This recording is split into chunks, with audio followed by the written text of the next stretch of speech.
जगमग ज्योत जगी है, जगमग जगमग ज्योत जगी है। राम आरती। हमारे भाई कुंभकर्ण को निद्रा से जगाओ। महाराज कुंभकर्ण, महाराज उठिए महाराज। कुंभकर्ण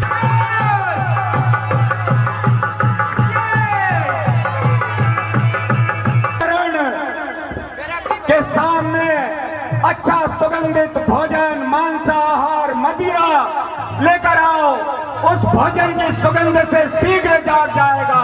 महाराज उसकी नासिका के सामने रखो।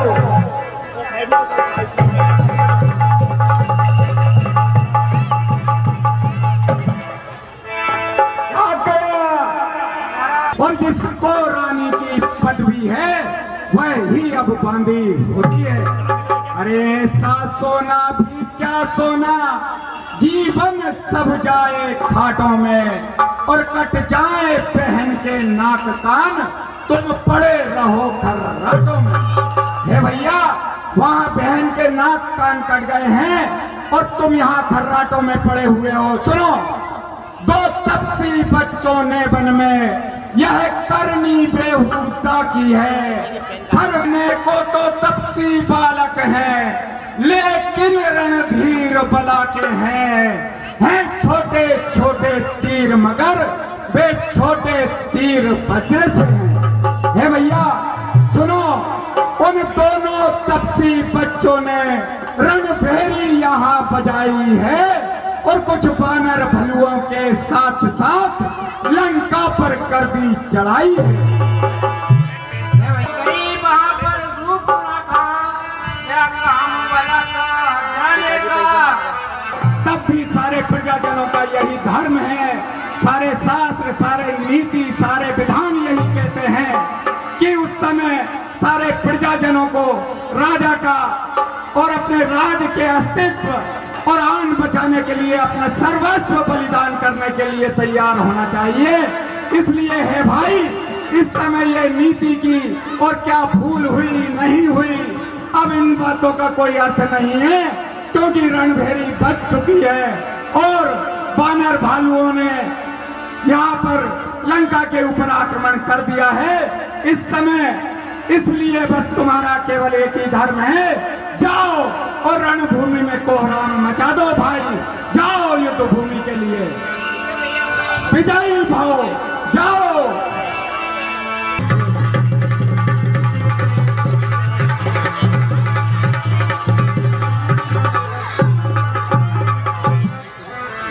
हेलो, ये विशाल काय असुर जो चला आ रहा है इससे युद्ध करने के लिए आप विश्राम कीजिए और मुझे आज्ञा दीजिए इससे युद्ध करने के लिए भैया। हे लक्ष्मण जी भैया, तुम अभी मूर्छा से जागे हो, अभी तुम्हें मैं यहाँ आज्ञा नहीं दूंगा। मैं इस राक्षस का स्वयं संहार करूंगा। जैसी आज्ञा भैया।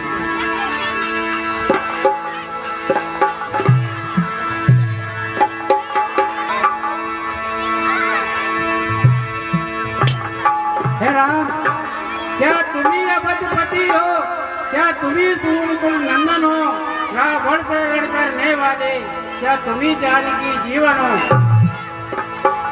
ये नील श्यामल शरीर तो करने योग्य नहीं है राम, तुम्हारी मधुर मूर्ति सचमुच वध करने योग्य नहीं।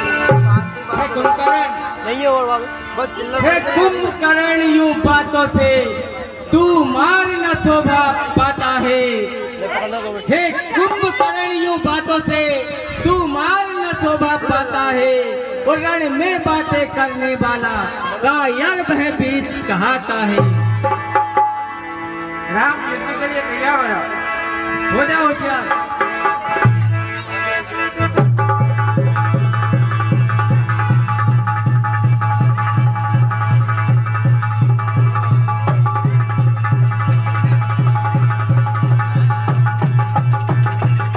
जय श्री राम।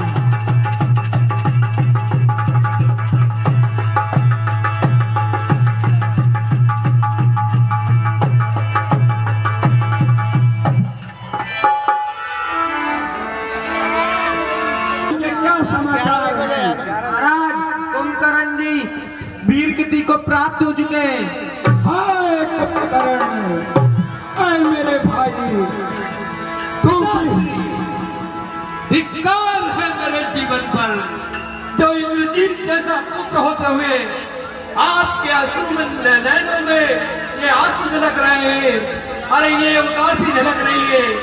सुनिए पिताश्री, अरे कहते भी गए मरते भी गए और पिताजी के दीवाने, और जीना तो उसी का जीना है जो मरना पिता पर ही जाने।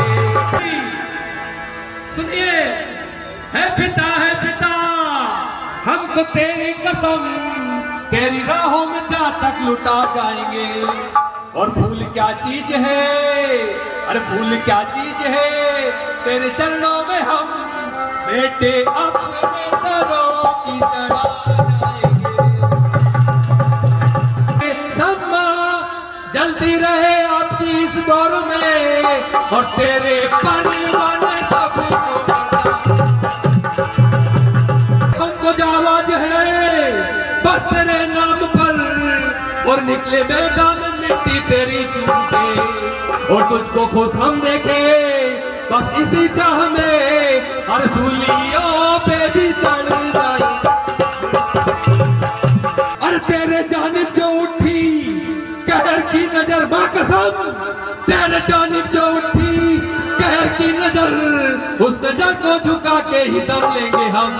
और तेरी धरती पे है जो कदम गिर का, उसका दम पे निशान तक मिटा जाएगी। अब सामने पिताजी जो भी दीवार आएगी, अब सामने अरे ठोकरों से गिरा। अफसोस न करें मेरे होते हुए, आप अफसोस करें तो ऐसे पुत्र का जीने अधिकार है पिताश्री। सुनिए पिताश्री, अरे आज मैं आपकी आज्ञा से रण में जाऊंगा, और देखना पिताश्री एक को भी न छोड़कर आऊंगा।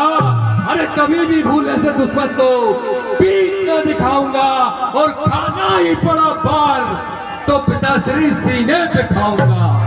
सुनो पुत्र, पिताश्री सुनो, रणभूमि जाने से पहले अरे हो गई निरर्थक ब्रह्म शक्ति, जब उन तपसी बच्चों के आगे तो और शक्तियां ठहरेंगी कब उन तपसी बच्चों के आगे। इसलिए अजेय शक्ति लेने, हे पुत्र, इसलिए अजेय शक्ति लेने मठ में जाओ, योग करो। रणवीर इष्ट देवी से तुम के अनुराग नो, अरे अपने पिता की आन और अपनी माँ के दूध की लाज बचाना पुत्र, और आज रणभूमि में जाकर भीषण कोहराम मचाना। और सुनो, अरे खाना ही पड़े पार तो सीना तान कर खाना, और भूल कर भी दुश्मन को कभी पीठ न दिखाना। समझ गए ना मेरा मंतव्य? पिताश्री आप भी जानते हैं, अरे मैं हूँ नाग पास द्वारा, और चकड़ा था जिसने कपिगढ़ को, और बच गया नहीं कल ही समा कर देता राघव लक्ष्मण को। ओ पिताश्री आपकी सौगंध, चाचा का बदला लिए बिना अरे कब भाता है विश्राम मुझे, और जब तक न विजय पाकर लौटूं तब तक जलपान हराम मुझे। न खाऊंगा और न पीऊंगा जब तक अपने चाचा का बदला उन बालकों से नहीं लेता।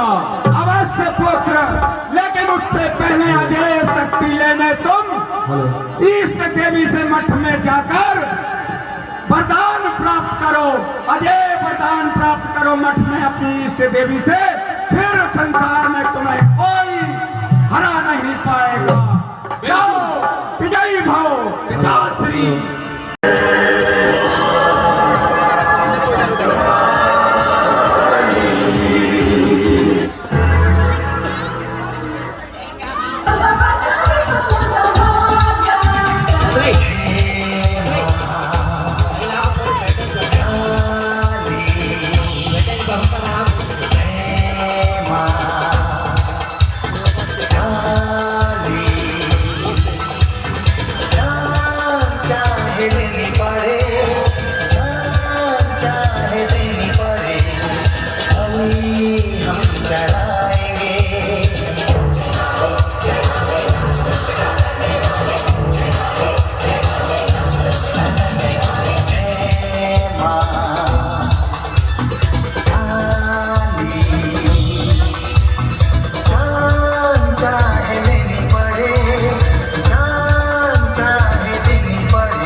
स्तुतिमास्य पाददशकां देवे महाकालिकां यामस्तौ स्वपिते हरौ कमलयो हन्तुं मधुं कैटभम्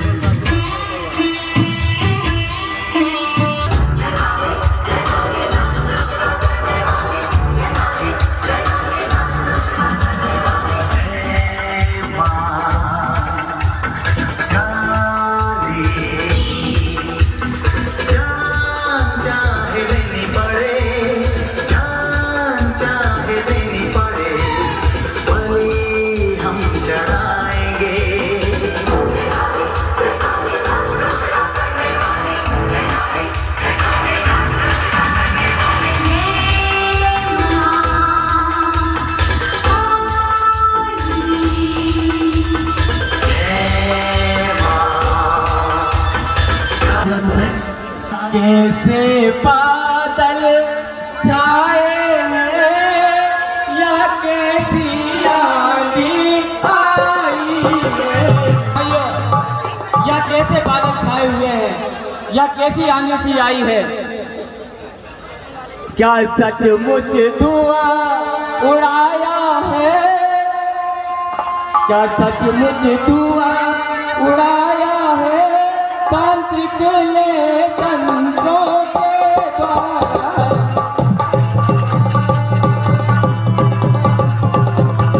फैलाया है उसने वैज्ञानिक यंत्रों के द्वारा।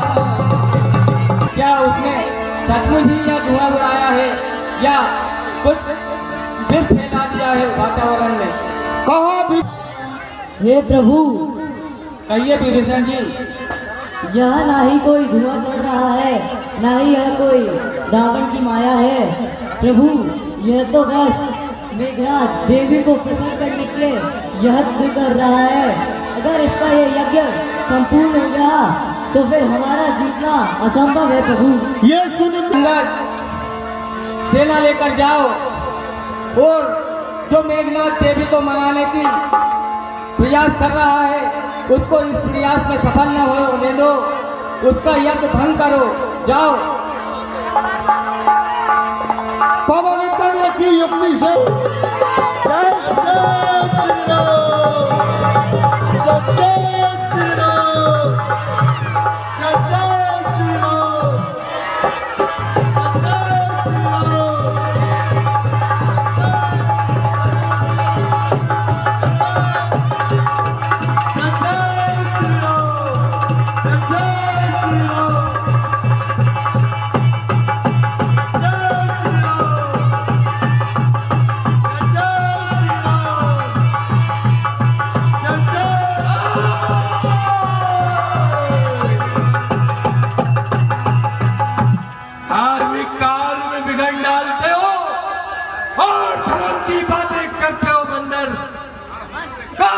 तुम्हारा तुच्छ लक्ष्मण और कहाँ है रामन। लेकिन युद्ध पर जाने के पहले जी भैया। कुछ मेरी बातें सुन लो। कहें भैया। हे लक्ष्मण, भला साधु है, तपसी है, बलशाली है, बलशाली है। जी भैया। योगी योग द्वारा स्वयं यदि चाहे तो मर सकता है। मर कर फिर अपनों प्राणों को तन में प्रविष्ट कर सकता है। योगी योग द्वारा यदि चाहे तो मर भी सकता है और जब चाहे वह अपने प्राणों को अपने तन में प्रविष्ट कर सकता है। हे लक्ष्मण। जी भैया। इसलिए से योद्धा का तन छिन्न भिन्न कर कि ऐसे योद्धा का पूरा तन अंग छिन्न भिन्न कर देना और उसके सिर को हाथों ही हाथों में मेरे समीप लेकर आना, क्योंकि वह सती कमीला सुलोचना जो मेघनाथ की नारी है, जी भैया। वो त्रिभुवन विख्यात साध्वी है, बस की राजकुमारी है। हे लक्ष्मण, यह ध्यान रखना, ऐसे ही सतवंती के पति का यदि शीश भूमि पर आएगा, कभी दल तो किस गिनती में है, संसार भस्म हो जाएगा। यह ध्यान रखना लक्ष्मण। मैं आपके आज्ञा अनुसार उसका शीश ही उतारूंगा, बाकी पूरे शरीर को छिन्न भिन्न नहीं करूंगा। और बोलेंगे छल की छाती पर, और तब तक ना सत्य का डंका, लंका में आज बजा दूंगा मैं हार वीरता का डंका।